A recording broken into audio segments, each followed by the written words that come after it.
We're flying in with breaking news. Torey Lovullo will officially be heading up the team in 2026. What does that mean for the team? And is he really the right pick for the role?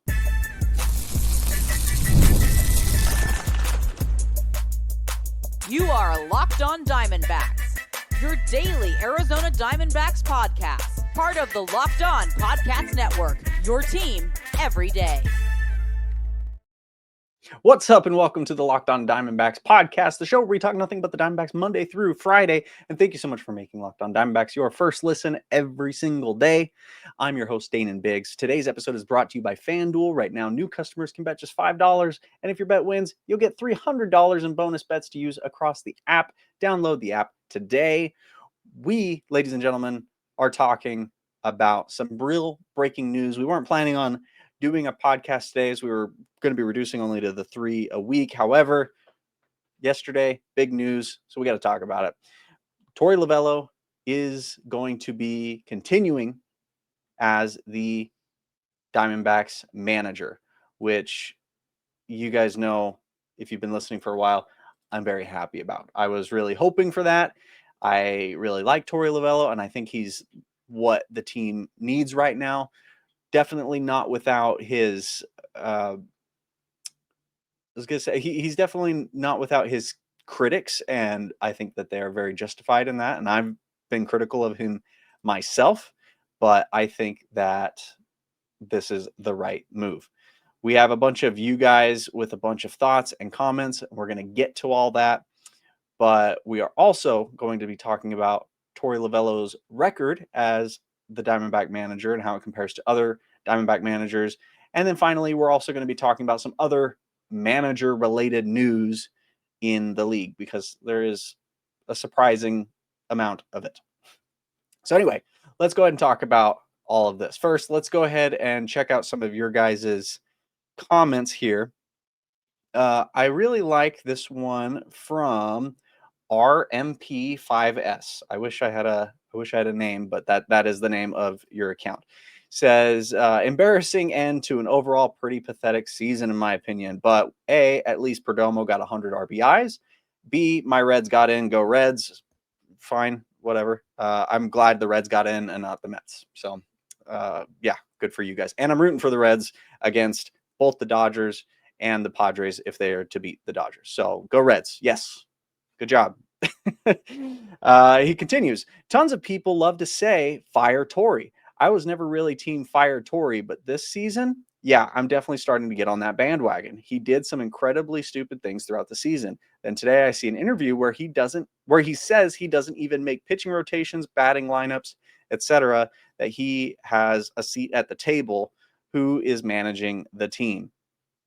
And then I responded to that, as I will respond to every comment on the YouTube channel. So if you guys want to leave your thoughts in the comment section of any of our videos, I will give you my 2 cents as well. I said, definitely don't disagree with you on the first point, the Perdomo part, and the fact that it was not a very good end to the season. But it's no secret that Hazen and the algorithm are calling a lot of the shots. That's kind of old news. That's something we'd kind of known already. That's kind of the way the game has been. Lovullo isn't unique in the fact that he isn't the one running the team. He runs the dugout and he runs the game once the game starts. But even then, I think that the algorithm and Mike Hazen and this committee of people are doing a lot of the running of the team, kind of Moneyball style, looking at numbers and whatever. That's been going on for a good while, years even, with Lovullo specifically, which makes me think. And now this is my point, which makes me think that we need to be giving Torey Lovullo more control, not cutting him out or giving him less control. I understand the frustration, but I think as far as where we are at, I think he's the best guy for the job at the moment. Which I haven't actually read this. So this is brand new. This is the first time I'm reading this. He responded shortly after I commented that. He says, yeah, I mean, who could we get that's better? No idea. Don't even know what to think of that whole situation now. and because you actually reply. Need help with graphics or any audio streaming? See, this is what happens when I let me know your setup is pretty good. Happy to help out with the podcast. Well, thank you. I will reach out and see if you have any thoughts or ideas. I would love to hear your guys' feedback, by the way. Even if it's not nice, I will suck it up and well, I'm happy to hear it. So anyway, so thank you for that. And again, leave your comments down below. Yesterday, the news broke. I posted it on Instagram and Twitter. So go follow us there at Locked On Diamondbacks and confirmed that he will be the manager for the Diamondbacks in 2026. His contract did go until the end of 2026. So technically that was going to happen. However, manager contracts aren't exactly the same as player contracts. If the team wants to fire a manager, they can do that whenever they want. Also, interestingly, I didn't know this, Mike Hazen's contract as general manager is up in 2028. So that's kind of interesting. Another one that they can fire him whenever they want, but he is under contract until then. So just kind of interesting.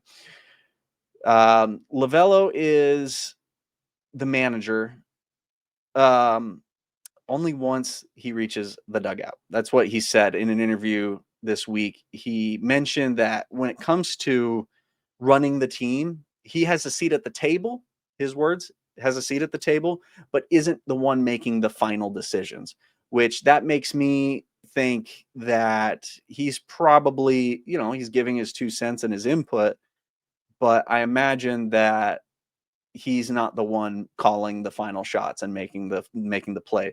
Once the game starts and they make it to the dugout, it's his game, it's his team, and he's able to run it. Even still, though, that's according to him.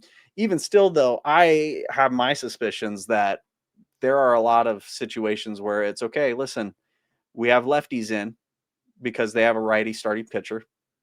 If they pinch hit, or if they bring in a lefty relief pitcher, and Alek Thomas comes up to bat, no matter what, switch him out for a right-handed batter. That's just the law, the rule. You have to do that. I don't. That's not reported. That's just what it appears to be, because you'll have situations where Alek Thomas is having a rare 2-for-2 day against the Dodgers.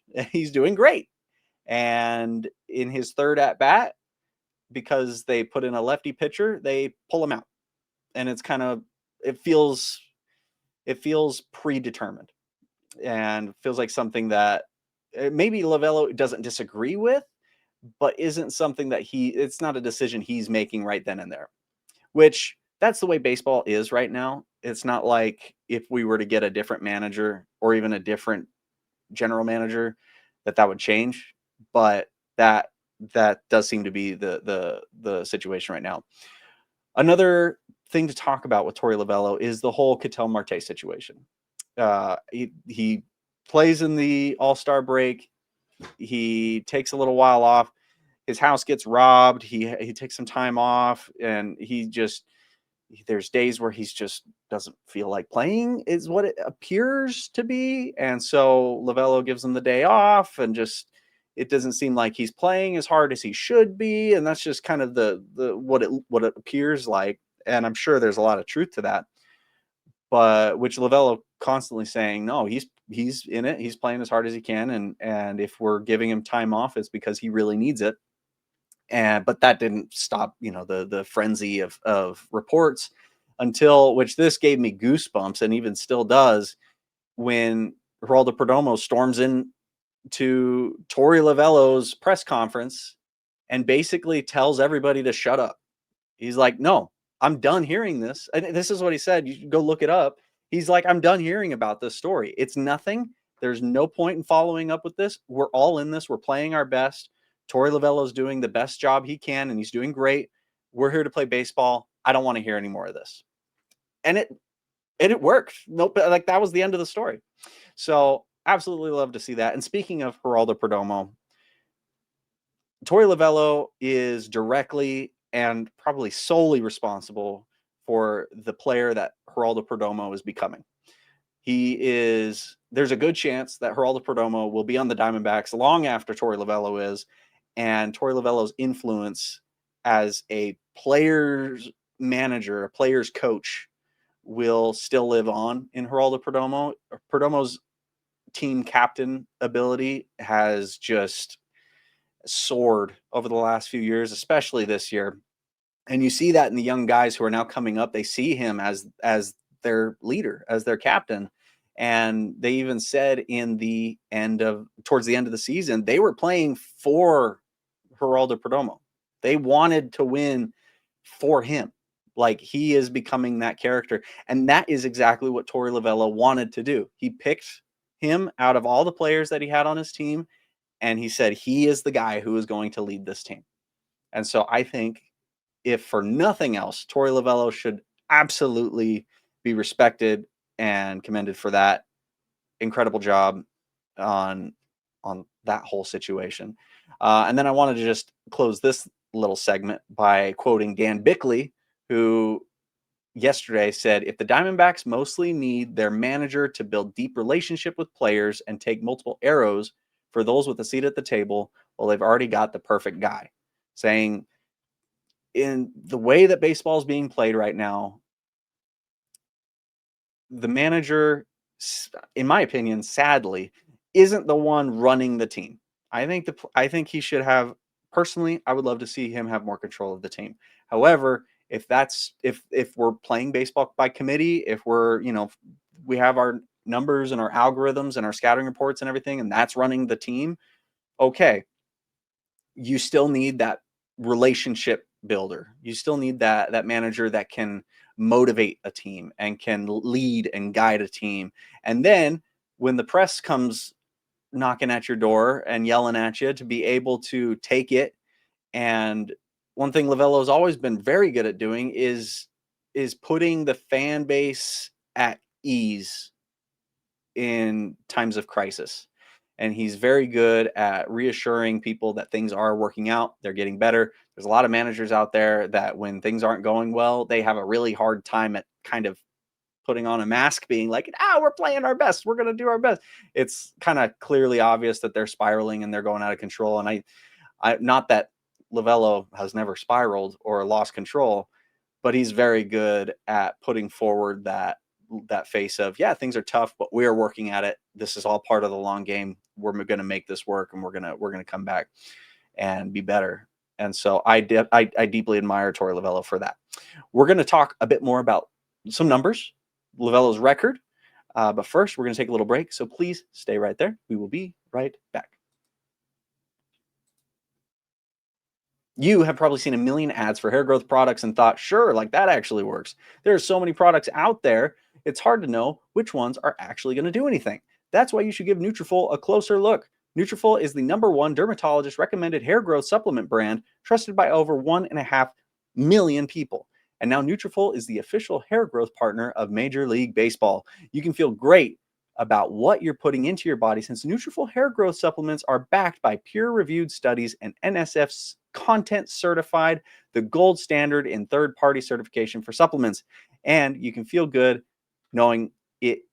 Nutrafol is NSF certified and backed by peer-reviewed studies as well. See thicker, stronger, faster growing hair with less shedding in just 3 to 6 months with Nutrafol. So this is going to be Torey Lovullo's 10th year as manager for the Diamondbacks. By far the longest outing of any manager of the team. There have been 9 managers for the Diamondbacks starting in 1998. So they're nearing their 30th year. More or less. He has been this being his 10th season, he by far has the most games. He's played 1,356 games. And just to give you an idea, the second most games is by Kirk Gibson, who managed the Diamondbacks from 2010 to 2014. And remember, Lovullo, 1,356. Second is 723. That is nearly twice as much as the next most games played from a manager. He is 664 games won and 692 games lost. So his winning average, his percentage is .490, so just under 500 over the course of 9 seasons. However, it's important to note that 5 of his 9 seasons were over 500, 4 were below 500, including one disastrous year in 2021 where the Diamondbacks went 52-110. So that's just something to consider. And the fact that he's still the one leading the team, I think it says a lot about who he is, even in that dark period. But we're going to go talk about that a bit more. He's had 2 playoff spots and 21 playoff appearances, 21 games that they played in the postseason. He won 2 wild cards and the National League Championship. For reference, other managers to also win titles would be Bob Melvin, who got 1 division championship with 7 playoff appearances. Bob Brenly, who had 2 division championships and a World Series championship with 20 playoff appearances. Gibson, who had a division championship with 5 playoff appearances. And Showalter, who had a division championship with 4 playoff appearances. So the top 2 would be Bob Brenly, and number 1 would be Torey Lovullo. So 20 playoff appearances with Brenly, 21 with Lovullo. Obviously, Brenly won the division twice and won the World Series, whereas Lovullo won wild card twice and the National League Championship once. So if we're looking at who would win as far as playoffs, that would be Bob Brenly there. 2025 is Torey Lovullo's 4th season under 500, which over the 9 seasons is fairly good, I think. And it says a lot about that. What I want to do now, though, is this was something that kind of was just tickling my brain a little bit. And I was like, I really wonder what this would look like. And so I'm going to post all this on our Instagram and on our Twitter today. But because also I don't have graphics if you guys are watching this on YouTube.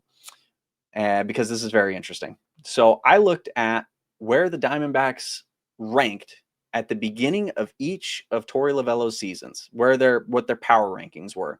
And I chose the same one. I chose ESPN as the one doing the power rankings, so that they were the same every year. And then I looked at where they finished in the league to see what they were expected and how they ended up. And then some additional notes. So let's start at the beginning. 2017, Torey Lovullo comes in as a rookie manager. The Diamondbacks are ranked in the power rankings at 22nd out of 30. They ended up finishing 5th best in the MLB with a 93-69 record, which was absolutely incredible. They made a wild card appearance and won the wild card series, which this was before the extended playoffs. And we ended up making it to the National League Division Series where we lost there. Torey Lovullo this year, he won Manager of the Year. And from 22nd to 5th is a massive jump. Again, in 2016, one of the worst Diamondback seasons ever. So he came in, turned the team around in a very, very big way. It's also notable that Mike Hazen, this was his first year as well. So big changes were made, and for the better. 2018, the Diamondbacks were 12th in the power rankings, and they finished 15th. So a little bit of a dip from that. They went from 5th to 15th. The thing that's important to remember about this, though, is that for most of the season, they were first place of the division and the best team in baseball for a lot of that. They were killing it. They were like number 1 for a good portion. And then this was when, I don't know if you remember, but this is when we saw the epic collapse of the bullpen. Our offense completely went quiet for the last month of the season, and we ended up not making the playoffs, barely beating the 500 record. In 2019, we ranked 20th in the power rankings, and we finished 10th. So 10th, that's going to be a recurring number. So let's hold on to that. We ended up finishing 85-77. So well above the 500 mark. In 2020, the COVID year, we ranked at 16th and we finished 25th. That was definitely a rough year in general. That was kind of a weird year, but that was also, We had Madison Bumgarner, who we were kind of riding a lot on, and a handful of other players that we were hoping would deliver and just really didn't for us. So in that short season, we went 25-35, which was Torey Lovullo's first losing season. And then in 2021, we ranked 25th, and we finished in last place. We tied last place with a 52-110 record. Easily the worst season for Torey Lovullo. And we'll talk about that a bit more later. 2022, we ranked 27th and finished 19th. So a bit of an improvement, 74-88. So much, much better than the year before, but still not good. And then in 2023, we were ranked 20th and we finished 10th once again with 84-78. And this year we did go to the playoffs and we ended up having that magical run, which led to us winning the National League Championship and going to the World Series. 2024, we ranked 9th and finished 10th. So about what was expected. And we actually finished with, I forgot about this, we finished with a better record than we did in 2023 with 89-73 and tied the Braves and the Mets for that final wild card spot. Unfortunately, as you probably know, they both had the tiebreaker on us. And so we unfortunately could not make it to the playoffs. And then 2025, we ranked 9th and finished 18th. So and it's important to remember 2025, the Diamondbacks had a killer rotation and heavy hitters with Josh Naylor, Eugenio Suarez, Marte, Corbin Carroll. We had a lot going for us. And with injuries and Zach Gallen not performing super well in the first half of the season, we weren't able to get very far. And basically we had that final run right at the end of the season, but it wasn't enough to make the postseason. So let's talk about also some kind of underdog runs in Lovullo's career. So the whole of 2017 was an underdog run. I think Torey Lovullo is best as manager when they are the underdogs, when he's managing an underdog team. And the whole of 2017, again, the power rankings had us at 22nd. This was the best season for Torey Lovullo with 93-69. After June, we were basically guaranteed a playoff spot, and we just went the whole year. Super great, high energy. Everybody was looking good. You remember Archie Bradley was doing amazing. He had his triple in the wild card game. That was awesome. So very exciting. In 2018, I forgot about this, but I was reminded that the first 2/3 or even 3/4 of 2018, we were amazing. We won our first 9 series. We didn't get defeated in a series until like June, or I feel like it was June. Maybe it wasn't that late, but we did a very, very good job. But then what happened was essentially it looked like it was burnout. The offense completely burnt out and was no longer able to deliver at all.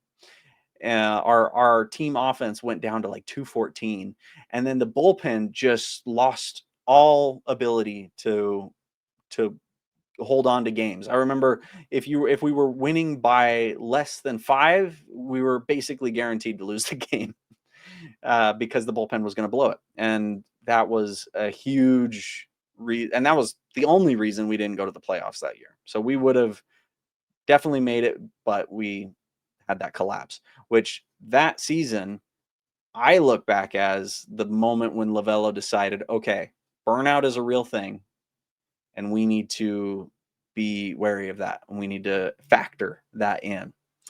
2019 started, we had traded Paul Goldschmidt and we sold Zach Greinke at the deadline.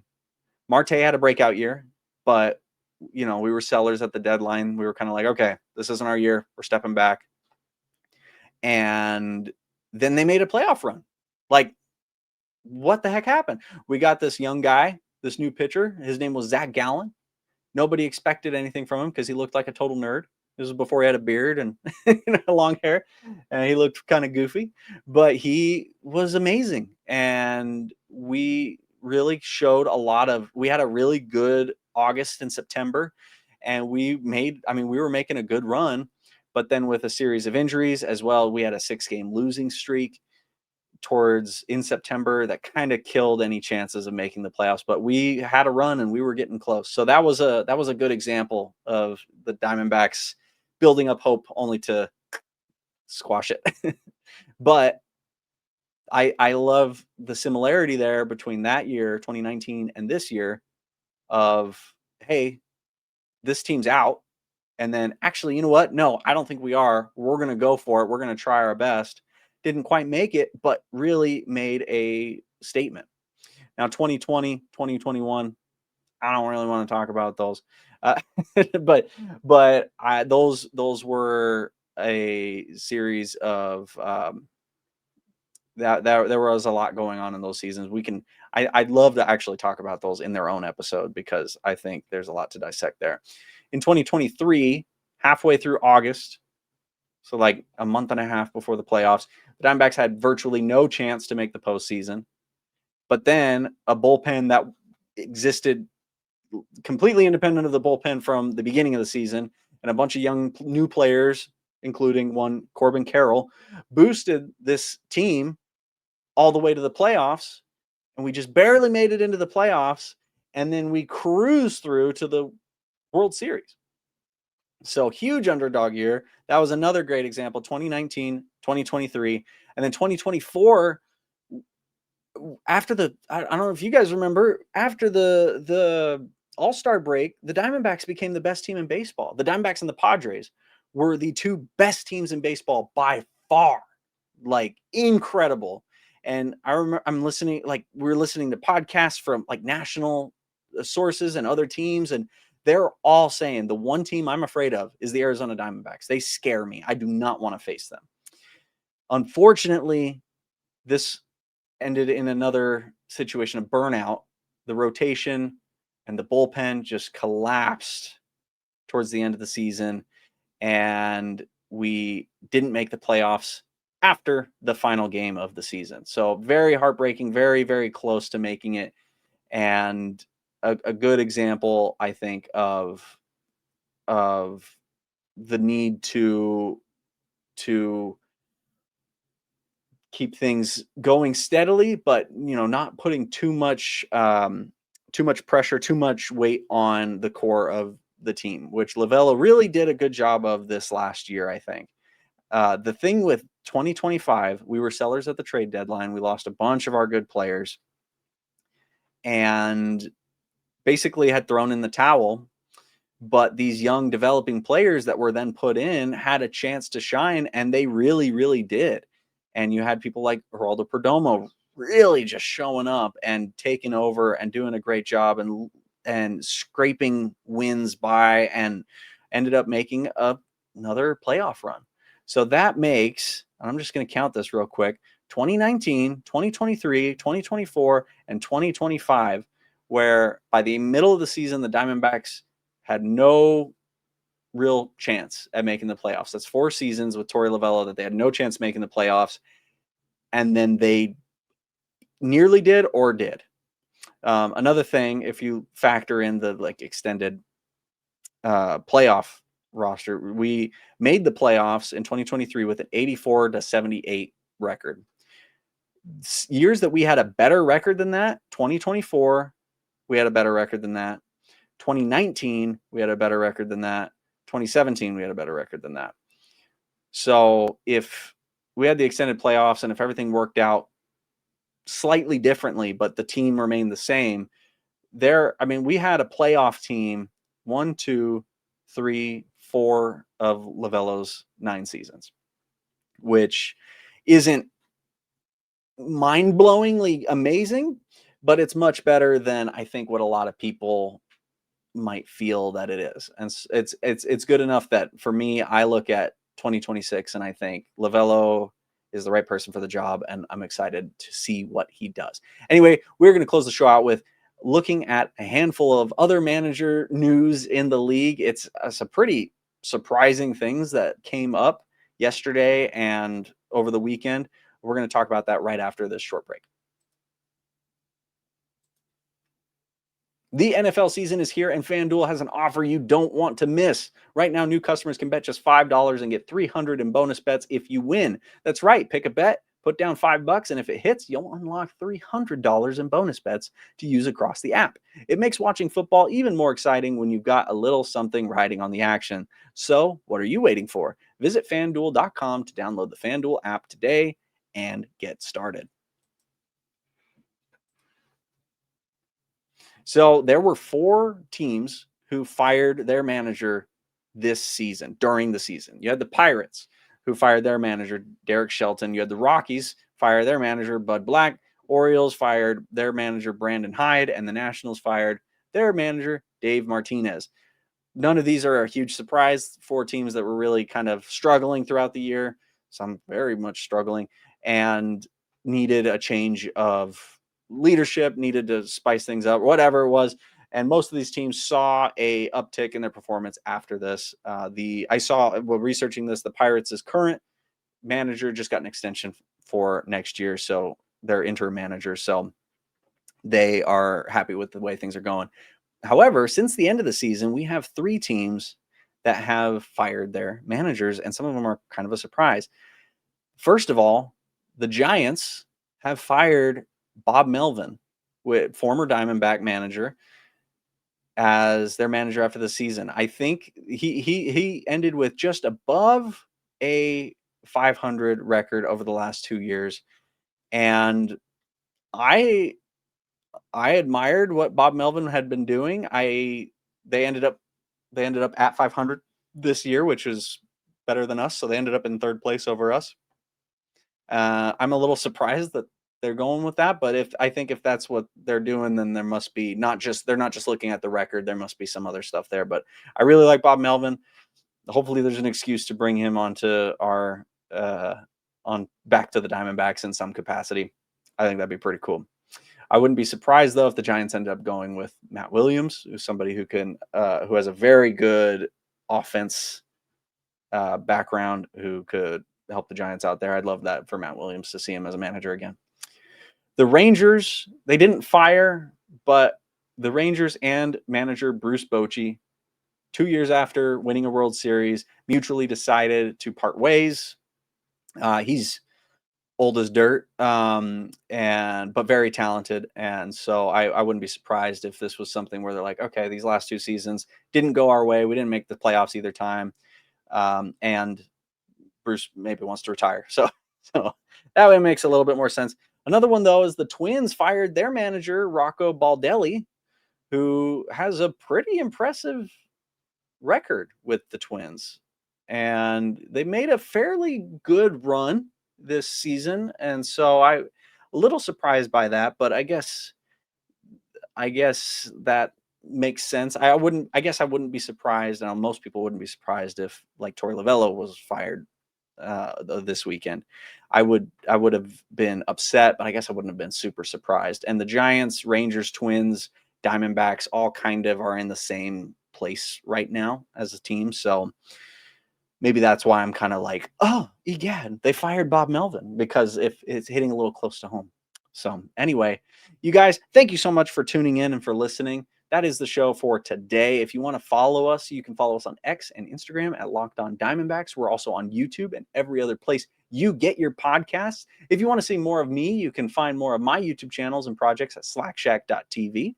Thank you for making Locked On Diamondbacks your first listen every day. For your second listen, find the all-night Locked On MLB Game Night. Every game, every night, until a World Series champion is crowned. Get local analysis on a national scale. Find MLB Game Night on Locked On MLB on YouTube or wherever you listen to your podcast. Thank you so much, and I will see you tomorrow.